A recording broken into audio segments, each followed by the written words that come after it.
নমস্কার বন্ধুরা, welcome to ST unique sports.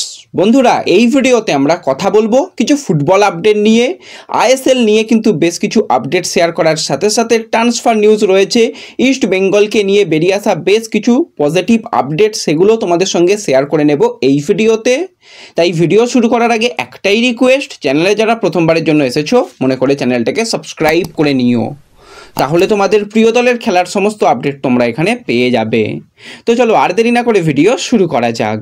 তো শুরুতেই যদি আমরা কথা বলি একটু আইএসএল নিয়ে, আজকে কিন্তু ডবল হেডার ম্যাচ রয়েছে।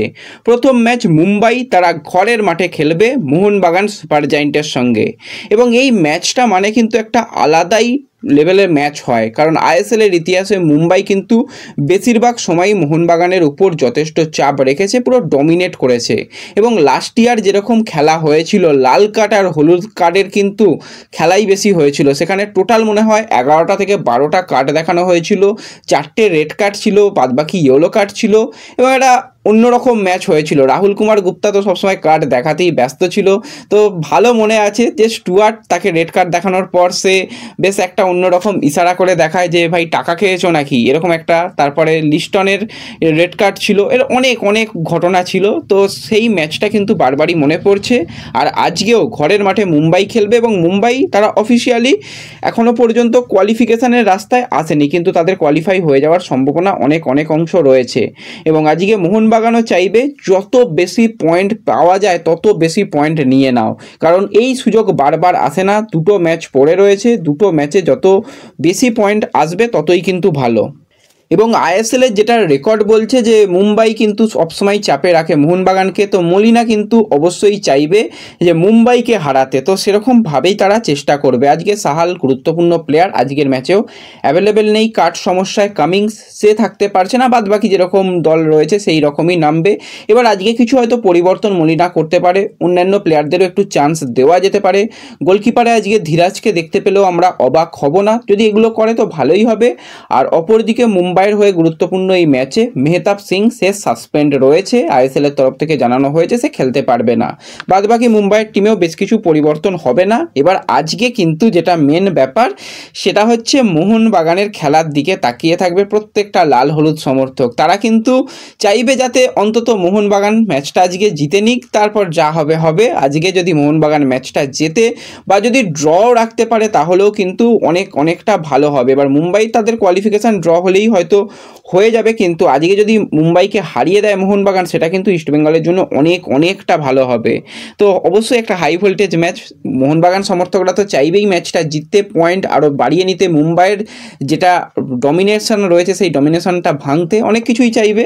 আর অপরদিকে ইস্টবেঙ্গলও চাইবে যাতে অন্তত মোহনবাগান ম্যাচটা জিতুক। তো অবশ্যই একটা ভালো ম্যাচ হবে। আর এই ম্যাচের কিন্তু স্কোর লাইন প্রেডিকশান সকলে করে যেও, যারা ভিডিও দেখছো প্রেডিকশান করে নিও। যাদের প্রেডিকশান মিলে যাবে তাদের নাম কিন্তু পরবর্তী সময় ভিডিওতে অবশ্যই শেয়ার করা হবে। এবার খেলা দেখার ব্যাপার, যারা ফ্রিতে খেলা দেখতে চাও চ্যানেল সাবস্ক্রাইব করে রাখো। মোটামুটি আমি খেলা শুরু হওয়ার পরই এখানে যে কমেন্ট বক্সে এখানে কমেন্ট পিন করে দেবো, সেখান থেকে তোমরা দেখতে পাবে। এছাড়া আমাদের ফেসবুক পেজে যদি শেয়ার করা যায় শেয়ার করে দেবো, তা না হলে যারা এখনও টেলিগ্রাম চ্যানেলে জয়েন হওনি তারা টেলিগ্রাম চ্যানেলে জয়েন হয়ে যাও, কিছুই করতে হবে না। ডিসক্রিপশন বক্সে দেখবে টেলিগ্রাম চ্যানেলের লিঙ্ক রয়েছে, সেখানে জয়েন হয়ে যাও, সেখানেও ব্যবস্থা হয়ে যাবে। এবং এর সাথে সাথে যেটা দ্বিতীয় ম্যাচ রয়েছে সেটাও কিন্তু হেভি একটা খেলা হবে। কেরালা তারা ঘরের মাঠে মুখোমুখি হবে জামশেদপুরের সঙ্গে। জামশেদপুর তারা অলরেডি কোয়ালিফাই করে গেছে, এবার তারা চাইবে অবশ্যই 3 নম্বর জায়গাটাকে ধরে রাখতে, সেই জন্য তারা লড়াই করবে। আর কেরালা তারা বলতে গেলে এক প্রকার ছিটকে গেছে, তবুও কেরালার সামনে কিছুটা সুযোগ রয়েছে। আজকে যদি পজিটিভ কিছু হয়, আজকে যদি ম্যাচ জেতে, হ্যাঁ তারা হয়তো পয়েন্ট টেবিলে পার্থক্য হবে না, কিন্তু তাদের পয়েন্ট কিছুটা ভালো হবে। তো অবশ্যই এই ম্যাচটাও গুরুত্বপূর্ণ হবে। জামশেদপুর জিতলে তো কোনো অসুবিধা নেই, কিন্তু ম্যাচটা ড্র হলেও ভালো, এবং ম্যাচটা যদি কেরালা হারে তাহলেও ইস্টবেঙ্গলের জন্য ভালো। তো অবশ্যই আজকের দিনটা ইস্টবেঙ্গলের জন্য খুবই গুরুত্বপূর্ণ, এবং আজই অনেকটা রাস্তা সামনের দিকে পরিষ্কার হয়ে যাবে যে ঠিক কী করতে হবে। এবং তার সাথে সাথে যদি আমরা কথা বলি আইএসএল নিয়েই, যেরকম বাকি দলগুলোর দিকে ইস্টবেঙ্গল সমর্থকদের তাকিয়ে থাকতে হবে, তার সাথে সাথে যে দুটো ম্যাচ ইস্টবেঙ্গলের বাকি রয়েছে, এসো দলকে সাপোর্ট করো, মাঠকে পুরো ভরিয়ে তোলো। আর লাস্ট হোম ম্যাচ তো ইস্টবেঙ্গল খেলবে, সেই লাস্ট হোম ম্যাচটা হচ্ছে বেঙ্গালুরুর সঙ্গে ঘরের মাঠে, সেটা কিন্তু আগামীকাল রয়েছে। অস্কার চাইছে যে পুরো সমর্থকরা এসে মাঠ ভরিয়ে তুলুক, পুরো গ্যালারি ভর্তি থাকুক, যত টিকিট অ্যাভেলেবেল রয়েছে সমস্ত টিকিট সেল হোক এবং মাঠে পুরো একটা ক্রাউড নিয়ে লড়াই করার জন্য চেষ্টা করবে। কারণ পরপর ম্যাচ রয়েছে, ক্লান্তি একটা ব্যাপার রয়েছে, সমর্থকরা কিন্তু অবশ্যই এই ম্যাচে এক্স ফ্যাক্টর হতে পারে। তো অবশ্যই যারা যারা পারবে মাঠে যাও, গিয়ে টিমকে সাপোর্ট করো।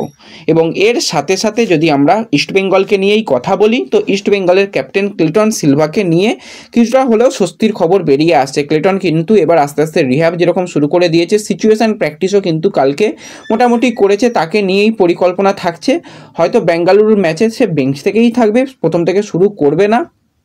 এবং তারপর 5 তারিখে যে গুরুত্বপূর্ণ ম্যাচ রয়েছে, সেই ম্যাচে যাতে ক্লেটনকে খেলানো যায়, যাতে আরও বেশি প্রেস করা যায়, সেই জন্য কিন্তু ক্লেটনকে প্রস্তুত রাখা হচ্ছে। এবং ক্লেটনও কিন্তু অনেকটাই নিজের রিকভারিও করে ফেলেছে, আশা করছে সে যে বেঙ্গালুরু ম্যাচ থেকেই অ্যাভেলেবেল হয়ে যাবে। তো এর সাথে সাথে যদি আমরা একজন ব্রাজিলিয়ান প্লেয়ারকে নিয়ে কথা বলি, তো 30 বছর বয়সী ব্রাজিলিয়ান ডিফেন্সিভ মিডফিল্ডারের প্লেয়ার অ্যান্ড্রে আলবা বর্তমানে হায়দ্রাবাদ এফসিতে যুক্ত রয়েছে। তার কিন্তু 31শে মে 2025 কন্ট্রাক্ট শেষ হয়ে যাচ্ছে। তো আলবার কিন্তু এবছরে আইএসএলের রেকর্ড যথেষ্ট ভালো, প্রথম বছর এসে ইমপ্রেসিভ পারফরমেন্স করেছে।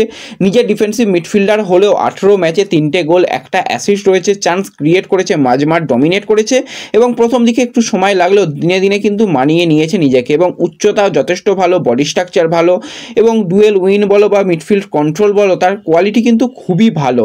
তো এই প্লেয়ারকে নেবার ব্যাপারে কিন্তু বেশ কিছু আইএসএলের ক্লাব ইন্টারেস্ট শো করছে, তার মধ্যে মুম্বাই সিটি এফসি রয়েছে, বাংলার কোনো এক ক্লাব রয়েছে এবং আরও কিছু ক্লাব রয়েছে, তারা কিন্তু চেষ্টা করছে তাকে নেবার ব্যাপারে। এবার এখানেই কিন্তু একটা অন্যরকম টুইস্ট রয়েছে। হায়দ্রাবাদের সঙ্গে কিন্তু আলবা 1 বছরের চুক্তিতে সাইন করেছে, কিন্তু ক্লাবের কাছে হাতে যেটা অপশান রয়েছে সেটা হচ্ছে আরও 1টা বছরের কন্ট্যাক্ট এক্সটেনশন, সেটা কিন্তু অটোমেটিক ক্লাবের হাতে রয়েছে। সেক্ষেত্রে আলবার কিচ্ছু করার নেই। যদি হায়দ্রাবাদ মনে করে তার সাথে আরও একটা সিজন কন্ট্যাক্ট এক্সটেনশন করে নেব, তো পুরোপুরি সেটা ক্লাবের হাতে রয়েছে, তাদের কোনো রকম অসুবিধা হবে না।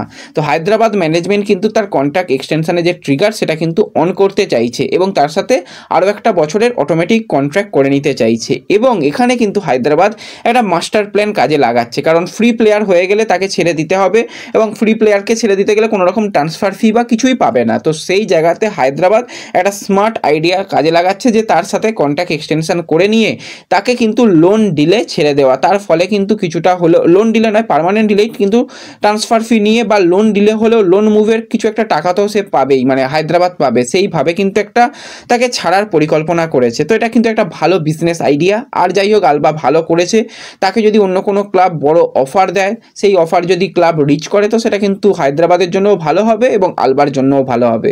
তো দেখা যাক, এই প্লেয়ারকে নিয়ে কিন্তু ট্রান্সফার মার্কেটে বেশ মজা আসতে চলেছে, বোঝা যাচ্ছে। তো ব্যাস এই ভিডিওতে এটুকুই আলোচনা করার ছিল। ভিডিও ভালো লাগলে লাইক শেয়ার করে দিও, চ্যানেলে প্রথমবারের জন্য এলে চ্যানেল সাবস্ক্রাইব করে নিও। তো দেখা হবে পরবর্তী ভিডিওতে, ধন্যবাদ।